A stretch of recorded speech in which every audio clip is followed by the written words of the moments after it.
one of the most prestigious medical journals in the world, editorialized that climate change represents the biggest global health threat of the 21st century, and currently chronic diseases are by far the leading cause of death. Might there be a way to combat both at the same time?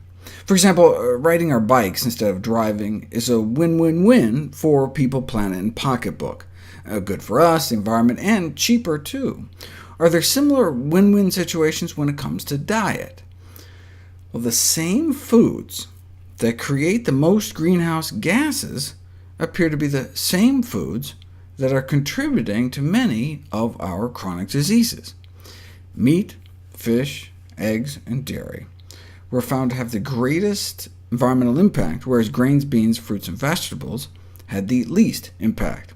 And not only did the foods with the heaviest environmental impact tend to have the lower nutritional quality, but also higher price per pound, thereby scoring that win-win-win scenario. The European Commission, the governing body of the European Union, commissioned a study on what individuals can do to help the climate. In terms of transport, if Europeans started driving electric cars, it could prevent as much as 174 million tons of carbon from getting released. We could also turn down the thermostat a bit, maybe put on a sweater. But the most powerful thing people can do, shift to a meat-free diet. What we eat may have more of an impact on global warming than on what we drive. Even just cutting out animal protein intake one day of the week could have a powerful effect, so even just like meatless Mondays may beat out working from home all week and not commuting.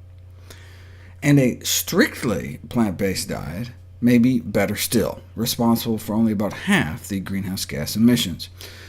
Overall, studies have suggested that moderate dietary changes are not enough to reduce impacts from food consumption drastically. Changes to healthier diets without significant meat and dairy intake reductions may only result in rather minor reductions of environmental impacts. This is because the average fossil energy input for animal protein production systems is like 25 calories of fossil energy input for every 1 calorie produced, more than 11 times greater than for grain protein production, for example, which is down around 2 to 1. Researchers in Italy compared 7 different diets to see which one was environmentally friendliest. They compared a conventional omnivorous diet, adhering to dietary guidelines, to an organic omnivorous diet, conventional vegetarian, organic vegetarian, conventional vegan, and organic vegan, to what the average person actually eats. For each dietary pattern, they looked at carcinogens, air pollution, climate change, effects on the ozone layer, the ecosystem, acid rain, and land, mineral, and fossil fuel use, and this is what they came up with. This is how many resources it took to feed people on their current diets, and this is the negative effects the diet is having on the ecosystem and the adverse effects on human health.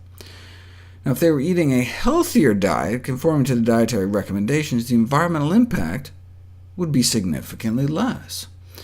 An organic omnivorous diet would be better, similar to a vegetarian diet of conventional foods, beaten out by an organic vegetarian diet, conventional vegan, and organic vegan diet. The Commission report described the barriers to animal product reduction, largely lack of knowledge, ingrained habits, and culinary cultures. Proposed policy measures include meat or animal protein taxes, educational campaigns, and putting the greenhouse gas emissions info right on food labels. Climate change mitigation is expensive. A global transition to even just a low-meat diet, as recommended for health reasons, could reduce these mitigation costs. A healthier low-meat diet would cut the cost of mitigating climate change from about 1% of GDP by more than half.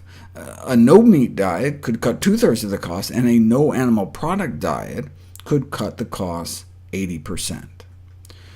But many aren't aware of the cow in the room. It seems that very few people are aware that the livestock sector is one of the largest contributors to greenhouse gas emissions, but that's changing. The UK's National Health Service is taking a leading role in reducing carbon emissions. Patients, Visitors and staff can look forward to healthy, low-carbon menus with much less meat, dairy, and eggs. For evidence shows that, as far as the climate is concerned, meat is heat. The Swedish government recently amended their dietary recommendations to encourage citizens to eat less meat. Even if we seek only to achieve the conservative objective of avoiding further long-term increases in greenhouse gas emissions from livestock, we are still led to rather radical recommendations, such as cutting current consumption levels in half in affluent countries, an unlikely outcome if there were no direct rewards to citizens for doing so. Fortunately, there are such rewards, or important health benefits. By helping the planet, we can help ourselves.